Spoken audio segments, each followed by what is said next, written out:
మిత్రులారా, నా లాస్ట్ వీడియోకి మీరిచ్చిన సపోర్ట్కు చాలా ధన్యవాదాలు.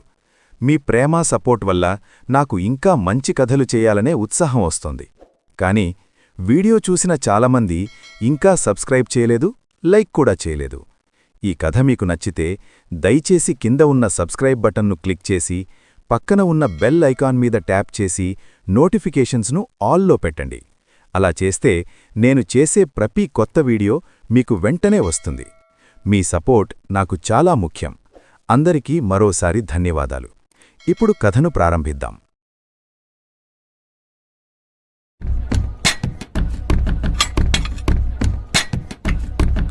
ఉదయం సమయం. పార్వతి ఇల్లు. సోమయ్య తన బట్టలన్నీ ఒక మూట కట్టుకుని బయలుదేరడానికి సిద్ధంగా ఉన్నాడు. ఊరి పెద్దల తీర్పు ప్రకారం సోమయ్య 15 రోజులు మొదటి భార్య పార్వతి ఇంట్లో, మరో 15 రోజులు రెండో భార్య గౌరీ ఇంట్లో ఉండాలి.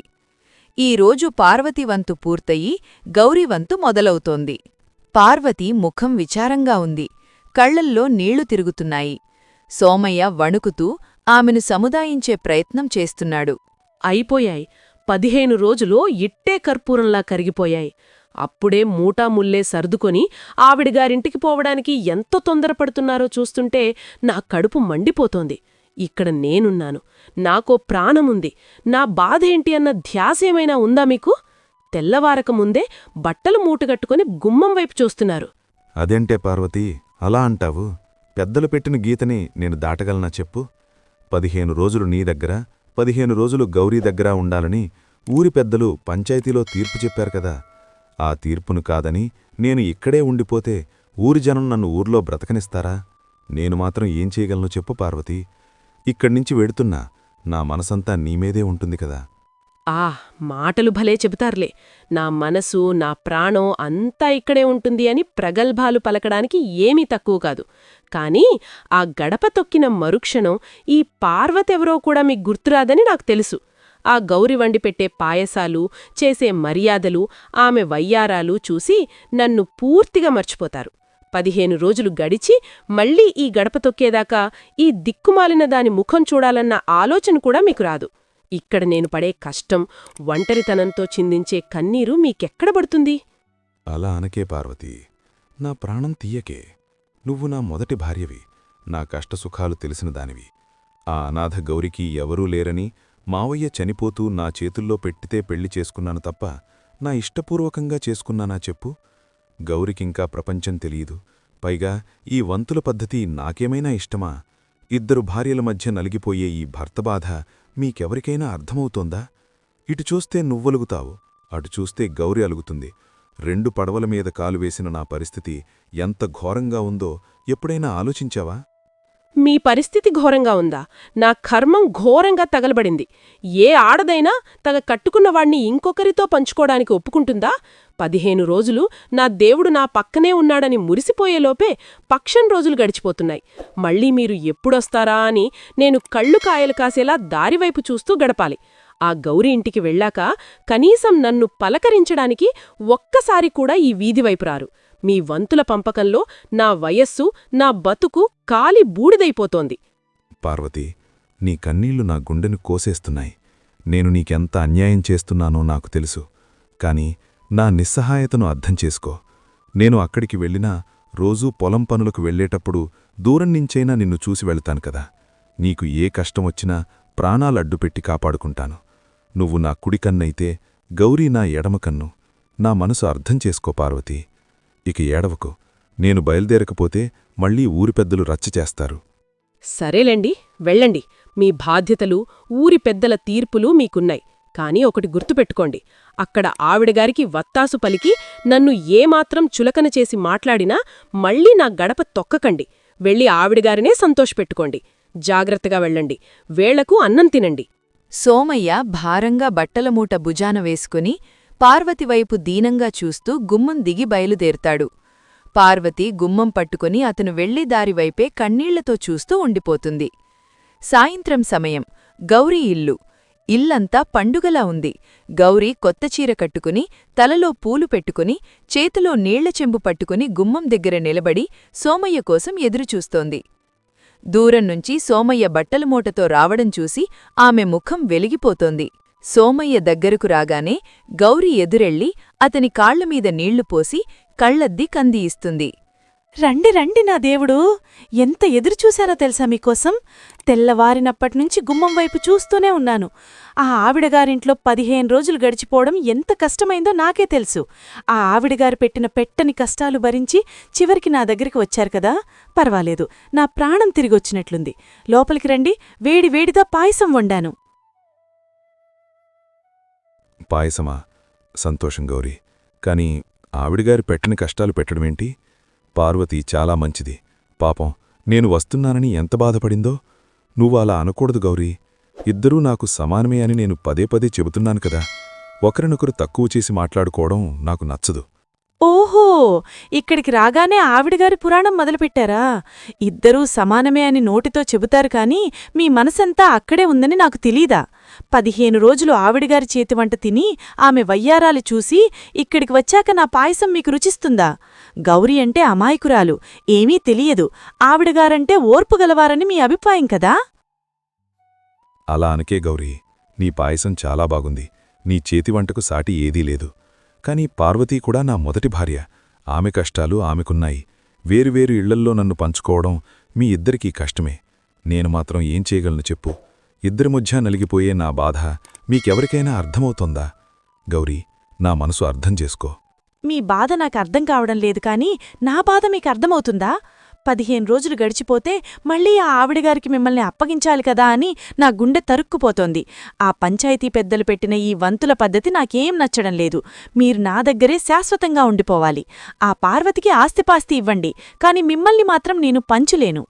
ఏంటి గౌరీ, ఆస్తిపాస్తి ఇవ్వాలా? ఆస్తి ముఖ్యం కాదు గౌరీ, బంధాలు ముఖ్యం. పార్వతీ నా మొదటి భార్య.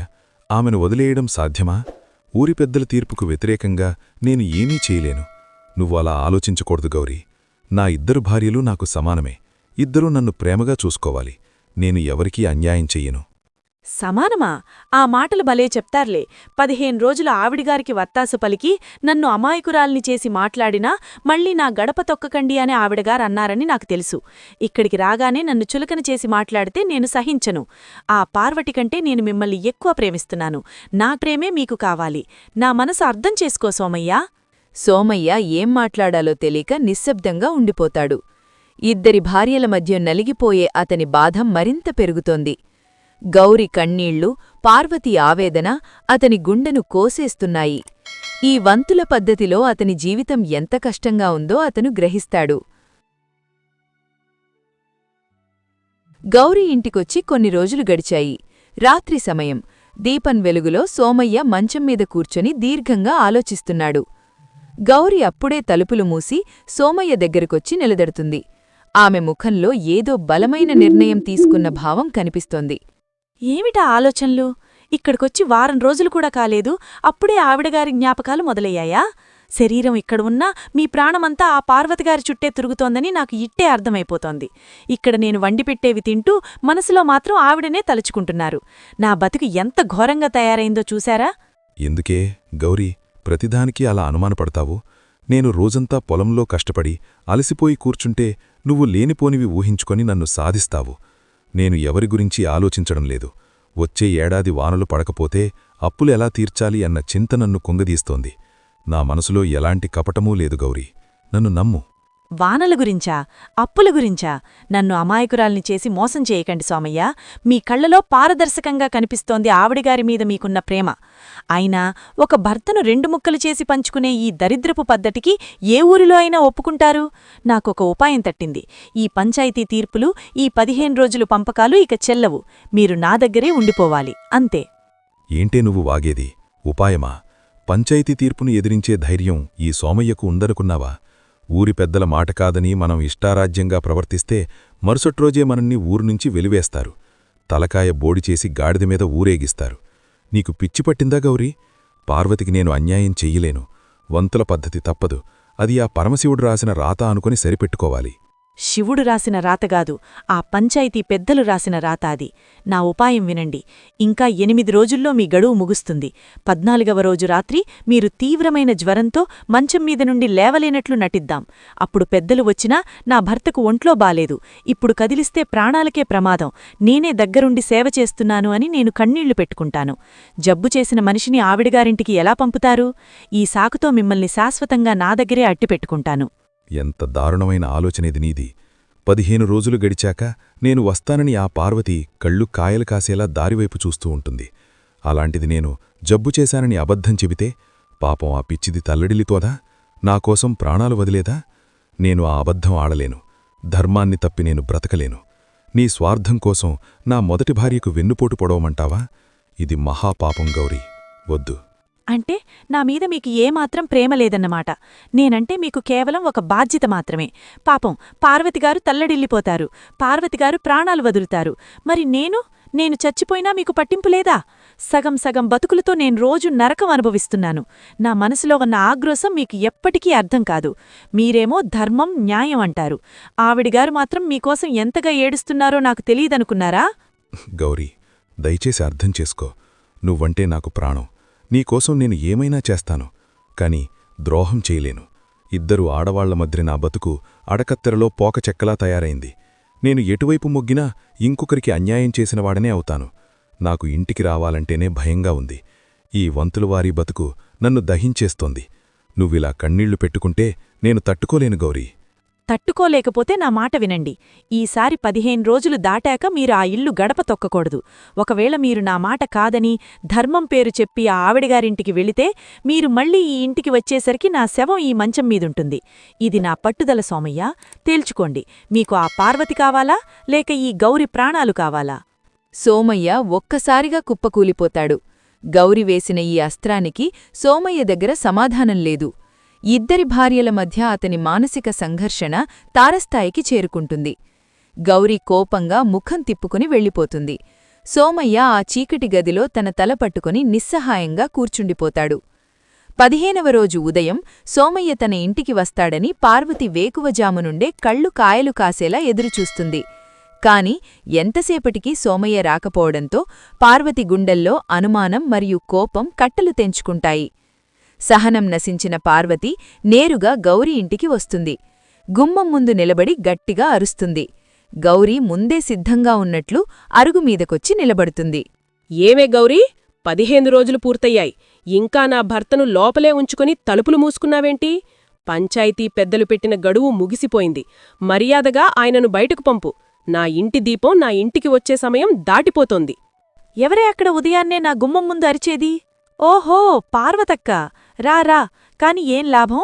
నువ్వు అనవసరంగా ఇంత దూరం నడిచివచ్చావు. ఆయనకు ఒంట్లో ఏమాత్రం బాలేదు. రాత్రి నుంచి తీవ్రమైన జ్వరంతో మంచం పట్టారు. కనీసం కళ్ళు కూడా తెరవలేకపోతున్నారు. ఇప్పుడు కదిలిస్తే ప్రాణాలకే ప్రమాదం. నేనే దగ్గరుండి సేవ చేస్తున్నాను. నువ్వు వెళ్ళిపో. జ్వరమా? నాటకాలాడకు గౌరీ. నా భర్త ఆరోగ్య వ్యవహారాలు నాకు తెలియవా? నిన్న రాత్రి పొలంలో రాతిలా కష్టపడి పనిచేసిన మనిషికి తెల్లవారేసరికి జ్వరం ఎక్కడ్నించొస్తుంది? ఇదంతా నన్ను మోసం చేయడానికి నువ్వు పనిన పన్నాగమని నాకు స్పష్టంగా తెలుస్తోంది. ఏవండి సోమయ్య, బయటికి రండి. ఈ అబద్ధాలేంటి? నా ఎదురుగా వచ్చి నిలబడి చెప్పండి. మీకు నిజంగానే జ్వరమొచ్చిందా? పార్వతి అరుపులకు భయపడిన సోమయ్య నెమ్మదిగా గుమ్మం చాటు నుండి బయటకొస్తాడు. అతను ఏమాత్రం జబ్బుపడినట్లు లేదు, కాని ముఖంలో తీవ్రమైన భయం, అపరాధభావం కనిపిస్తున్నాయి. తలదించుకొని పార్వతి ముందు నిలబడతాడు. పార్వతి, అరవకు.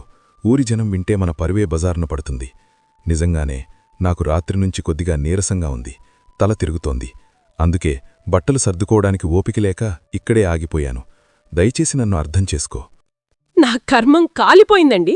మీరు దేవుళ్లాంటి భర్త అని 15 ఏళ్లుగా మీ పాదాలకు సేవ చేశాను. కానీ మీరు నన్ను ఎంత దారుణంగా మోసం చేస్తున్నారు? మీ కళ్ళు తిరగడం లేదు. ఈవిడగారు మీ కళ్లకు గంతలు కట్టింది. ఈ పసిపిల్ల మాటలు విని ఊరి పెద్దల మాట కాదని ధర్మాన్ని తప్పి ఇక్కడే ఉండిపోవాలని నిర్ణయించుకున్నారా? నా గడపలో కాలు పెట్టకూడదని ఈ గౌరితో కలిసి నాటకం ఆడుతున్నారా? ఏమండి, మీకు నా 15 ఏళ్ల కౌపురం గుర్తుకురాలేదా? అవును, నిర్ణయించుకున్నారు. అందులో తప్పే ఉంది? నా భర్త నా దగ్గర ఉండకూడదా? వంతులు వేసుకుని పంచుకోవడానికి ఆయనేవైనా ఆస్తా లేక పశువా? ఆయన ప్రాణంతో ఉన్న మనిషి. ఆయనకు ఒక మనసుంది. ఆ మనసు నామీదే ఉంది. నువ్విక్కడ్నుంచి వెళ్ళిపో పార్వతీ. ఇక మీదట వంతులు పద్ధతి లేదు, ఏమీ లేదు. ఆయన నావాడే. నువ్వు నోరుమొయ్యి గౌరీ.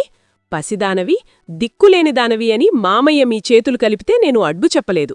కాని ఇప్పుడు ఏకంగా నా భర్తనే నాకు కాకుండా చెయ్యాలని చూస్తున్నావా? ఏవండి సోమయ్య, మీ నోటితో మీరే చెప్పండి. మీకు నేను వద్దా? నా 15 ఏళ్ల ప్రేమ మీకు బరువైందా? మొన్నటిదాకా నా గడపలోనే పాయసాలు తిన్నారు. ఈరోజు ఈ పిల్లబుట్టలో పడి దారి తప్పారా? మీకు ఏది కావాలో స్పష్టంగా చెప్పండి. ఈ ఊరి పెద్దల ముందు తేల్చుకుందాం. నన్ను క్షమించు పార్వతీ.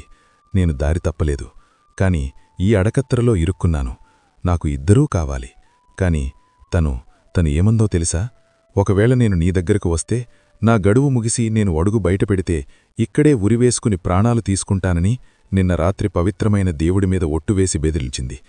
నా చేతులారా ఒక ప్రాణాన్ని ఎలా బలి తీసుకోగలను? నా బతుకు ఎటూ పాలుపోని స్థితిలో ఉంది. అందుకే జబ్బు చేశానని అబద్ధం చెప్పి ఇక్కడే ఆగిపోయాను. నా నిస్సహాయతను అర్థం చేసుకో పార్వతీ. ఏంటే నీ బుద్ధి? ఒక ప్రాణాన్ని పణంగా పెట్టి భర్తను లాక్కోడానికి చూస్తున్నావా? నా ప్రాణమంటే నీకు లెక్కలేదా? ఆయన రాకపోతే ఇక్కడ నా ప్రాణాలు పోతాయని నీకు తెలీదా? ఎంత స్వార్థం నీది! అవును, స్వార్థమే. నా భర్తను నా దగ్గర ఉంచుకోవడం స్వార్థమైతే నేను స్వార్థపరురాలినే. నువ్వు 15 ఏళ్లు ఆయనతో కాపురం చేశావు. ఆ అనుభవం చాలు. నాకింకా జీవితముంది. నా పంతం నెగ్గాలంటే నేను ఏదైనా చేస్తాను. ఇప్పుడు చెప్పండి సోమయ్య, వెళ్తారా? నేను లోపలికి వెళ్లి ఉరితాడు గడపకు కట్టమంటారా? గౌరి కోపంగా లోపలికి వెళ్లడానికి అడుగువేస్తుంది. సోమయ్య భయంతో వద్దు గౌరీ అంటూ ఆమె చెయ్యి పట్టుకుంటాడు. పార్వతి ఈ దృశ్యం చూసి తన భర్త ఎంత నిస్సహాయుడో, గౌరి ఎంత క్రూరంగా మారిందో గ్రహించి శిలలా నిలిచిపోతుంది. గౌరి ప్రాణాలు తీసుకుంటానన్న బెదిరింపు విని సోమయ్య భయంతో వణికిపోతూ గౌరి చెయ్యి పట్టుకుని ఆపుతాడు. ఈ దృశ్యం చూసిన పార్వతిలో అప్పటిదాకా ఉన్న కోపం, ఆవేదన ఒక్కసారిగా ఆవిరైపోయి వాటి స్థానంలో ఒక అద్భుతమైన ప్రశాంతత, గంభీరత ఆవహిస్తాయి. ఆమె తన కళ్ళు తుడుచుకొని నిటారుగా నిలబడి ఒక పెద్ద నిట్టూర్పు విడుస్తుంది. ఆగు గౌరీ, నువ్వు లోపలికి వెళ్లి ప్రాణాలు తీసుకోవాల్సిన అవసరం లేదు. నా భర్త ఆ అపఖ్యాతి మూటగట్టుకుని బ్రతకాల్సిన పనిలేదు. ఆయన భయపడినట్లుగా నువ్వు ప్రాణాలు తీసుకునేంత పిరికిదానివి కాదు. నీకు కావలసింది ప్రాణాలు వదలడం కాదు, ప్రాణమైన ఈ భర్తను దక్కించుకోవడం. నీ స్వార్థం ముందు ఆయన ధర్మం ఓడిపోయింది. ఆయన భయం ముందు నా 15 ఏళ్ల ప్రేమ ఓడిపోయింది. ఏమండి, భర్త అంటే దేవుడికి సమానం అనుకున్నాను కాని మీరు ఇంత పిరికివారు అనుకోలేదు. ఆ పసిది ప్రాణాలు తీసుకుంటుందని భయపడ్డారు సరే, మరి నేను ఇప్పుడు ఈ గుమ్మం ముందే నా ప్రాణాలు తీసుకుంటాను అంటే మీరు ఎవరిని దక్కించుకుంటారు? ఆ నిర్ణయం మీకే వదిలేస్తే మీరు బ్రతకగలరా? సోమయ్య ఒక్కసారిగా ఉలిక్కిపడి గుండె ఆగినంత పనై పార్వతివైపు భయంగా చూస్తాడు. గౌరీ కూడా పార్వతి గంభీరతను చూసి కంగుతింటుంది. పార్వతీ, వద్దు, అలాంటి మాటలనకు. నాకు వల్ల కావడం లేదు పార్వతీ. నా ప్రాణం పోతున్నట్లుంది. నన్ను క్షమించు. భయపడకండి, నేనా పని చెయ్యను. ప్రాణాలు తీసుకోవడం పిరికివాళ్ల లక్షణం. ప్రేమించడమంటే ఎదుటివారిని బెదిరించి గుప్పెట్లో పట్టుకోవడం కాదు, వాళ్ల సంతోషం కోసం మన ప్రాణమైనా వదులుకోవడం. భర్త అంటే పంచుకోవడానికి పశువు కాదు అన్న నీ మాట అక్షరాలా నిజం. ఆయన ప్రాణంతో ఉన్న మనిషి. ఆ ప్రాణం నీ దగ్గరే సురక్షితంగా ఉంటుందంటే నేను నా మాంగళ్యాన్ని త్యాగం చేయడానికైనా సిద్ధమే. ఎన్నాళ్ళు నా భర్త అన్న అహంకారంతో నేను బ్రతికాను. కాని ఈరోజు నీ బెదిరింపు ముందు నా ప్రేమ చిన్నబోయింది. తీసుకో గౌరీ, శాశ్వతంగా ఆయనను నీకే ఇచ్చేస్తున్నాను. ఈ పంచాయతీ తీర్పులు వద్దు, ఈ వంతుల పంపకం నరకం వద్దు. పార్వతి మాటలకు సోమయ్య కళ్లల్లోంచి నీళ్లు ధారగా కురుస్తాయి. తాను ఎంత గొప్ప భార్యను కోల్పోతున్నాడో అతనికి ఆ క్షణం అర్థమవుతుంది. వద్దు పార్వతీ, నన్ను వదిలి వెళ్లొద్దు. నీ త్యాగం ముందు నేను బ్రతికి ఉండి కూడా చచ్చినవాడితో సమానమైపోయాను. ధర్మాన్ని వదిలి అన్యాయానికి, బెదిరింపులకు తలొగ్గిన ఈ పాపాత్ముణ్ణి క్షమించు. నీ ప్రేమ ముందు ఈ సోమయ్య శాశ్వతంగా తలవంచాడు. బ్రతికితే నీతోనే, సస్తే నీతోనే. గౌరీ, నువ్వు ప్రాణాలు తీసుకుంటావో, ఈ ఊరి జనాన్ని పిలిచి నన్ను చంపేస్తావో నీ ఇష్టం. కాని నేను మాత్రం నా పార్వతిని వదిలి ఉండలేను. బంధించి పెట్టుకునే నీ ప్రేమ ఒక జైలు లాంటిది. కాని నా పార్వతి ప్రేమ నన్ను కాపాడే గుడిలాంటిది. నేను వెళుతున్నాను. సోమయ్య పార్వతి చెయ్యి పట్టుకుని నడవడానికి సిద్ధమవుతాడు. ఈ అనూహ్యమైన పరిణామానికి గౌరి గుండెల్లో రాయి పడుతుంది. భర్తను బెదిరించి దక్కించుకోవచ్చనుకున్న తన మూర్ఖత్వం ఆమెకు స్పష్టంగా అర్థమవుతుంది. తన సంతోషం కోసం ఏకంగా భర్తనే వదులుకోవడానికి సిద్ధపడిన పార్వతి గొప్పతనం ముందు తానెంత అల్పురాలో ఆమెకు జ్ఞానోదయమవుతుంది. గౌరి కళ్లల్లో పశ్చాత్తాపపు కన్నీళ్లు రాలుతాయి. పరుగెట్టుకొని వచ్చి పార్వతీ సోమయ్యలిద్దరి ముందు మోకాళ్లమీద కూలపోతుంది. నన్ను క్షమించండక్కా, నన్ను క్షమించండి. అనాథను కదా, నాకు దొరికిన ఒకే ఒక్క బంధం ఈయన. ఆయన్ని ఎక్కడ కోల్పోతానో అన్న భయంతో ఆవేశంలో నా స్వార్థం మాత్రమే చూసుకున్నాను కాని మీ గొప్పతనం చూడలేకపోయాను. ఈయన మీద నాకున్నది కేవలం పంతం, కాని మీకున్నది అసలైన ప్రేమ. ప్రేమంటే ఏమిటో ఈరోజు నాకు పాఠం నేర్పారక్కా. నా తప్పు నేను తెలుసుకున్నాను. దయచేసి నన్ను క్షమించండి. ఈయన్ను నేను లాక్కోను. ఏడవకు గౌరీ, ఏడవకు. తప్పు నీది కాదు తల్లి, ఈ పరిస్థితులది. నీకు ప్రపంచం తెలియని అమాయకత్వం. అనాథకు ఆసరగా ఉండాల్సిన నేను నిన్నొక సవతిలా మాత్రమే చూశాను తప్ప ఒక చెల్లిలా చూడలేకపోయాను. నా తప్పు కూడా ఉందిందులో. కన్నీళ్లు తుడుచుకో గౌరీ. ఏవండి, నన్ను మన్నించండి. ఇకనుంచి ఈ వంతుల పద్ధతి వద్దు.